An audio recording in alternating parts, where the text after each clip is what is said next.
যারা B Ed D.El.Ed পড়ুয়া যারা ছাত্রছাত্রী, যারা আমাদের বিএড ডিএলএড যাদের কমপ্লিট, সেই সমস্ত ছাত্রছাত্রীরা একটু সংশয়ের মধ্যে দিয়ে বিগত দিনে অতিবাহিত করছে। কি সেই সংশয়টা হচ্ছে যে আগামী 2023 সালে কিন্তু আমাদের কোনো টেট এক্সাম কিন্তু হয়নি।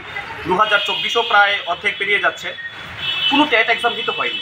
যে কেন টেট এক্সাম হয়নি, তার কি কারণ, সেই সমস্ত কারণকে আমরা অন্বেষণ করার জন্য আমরা মূলত আজকে টিআরবিটি প্রধানের সাথে আমরা সাক্ষাৎ করি। এবং টিআরবিটি প্রধানকে আমরা ধন্যবাদ জানাই যে উনি তার মূল্যবান সময় বের করে উনি আজকে আমাদেরকে সময় দিয়েছে। যখন ওনার সাথে সাক্ষাৎ করি, উনি জিনিসটা বিস্তারিত আমাদের খুলে বলে। উনি বলেছে যে 2023-এ পরীক্ষা হয়নি কারণ এনসিটি এবং সুপ্রিম কোর্টের মধ্যে একটা মামলা চলছিল, সেই মামলার জন্য মূলত 2023-এ পরীক্ষাটা হয়নি।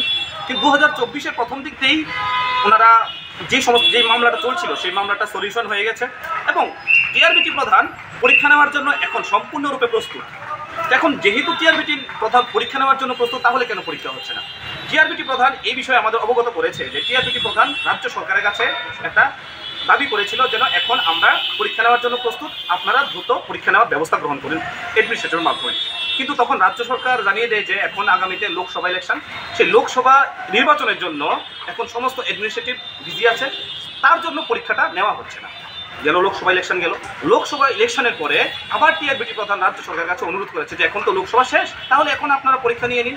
তখন রাজ্য সরকার স্পষ্টভাবে জানিয়ে দেয় যে আগামীতে পঞ্চায়েত ইলেকশন আছে, সেই পঞ্চায়েত ইলেকশনের জন্য আমরা এখন পরীক্ষাটা নিতে পারবো না। তাহলে পঞ্চায়েত ইলেকশন শেষ হচ্ছে মোটামুটি আগস্ট মাসের 16 তারিখের মধ্যে ইলেকশন শেষ হয়ে যাচ্ছে। তখন আমরা টিআরবিটি প্রধানের কাছে রিকোয়েস্ট করেছি যে 16 তারিখেও কিন্তু আপনি একবার দয়া করে আবার সরকারের কাছে একটু পৌঁছে দেবেন, যেন সরকার যেন আমাদের কথাটা বিবেচনা করে যেন এক্সামের জন্য একটা প্রিপারেশন গ্রহণ করে। তো আমরা আশাবাদী যেন সরকার আগস্ট মাসের 16 তারিখের পরে অর্থাৎ পঞ্চায়েত ইলেকশনের পরে যেন আমরা যারা বেকার আছি, যারা বিএড ডিএলএড ত্রিপুরা রাজ্য বলুন বা বহিরাজ্য থেকে যারা আমরা এতগুলো টাকা দিয়ে আমরা পড়ে এসেছি, যেন টেট পরীক্ষাটা যেন আমরা বসতে পারি।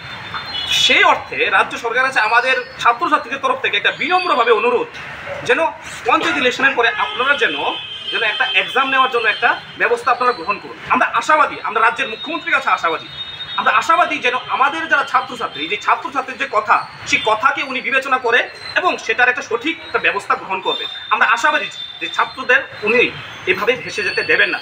তার জন্যই আমরা আজকে মূলত টিআরবিটি প্রধানের কাছে আসি এবং টিআরবিটি প্রধান আমাদেরকে সমস্ত ঘটনাটা আমাদেরকে খুলে বলে।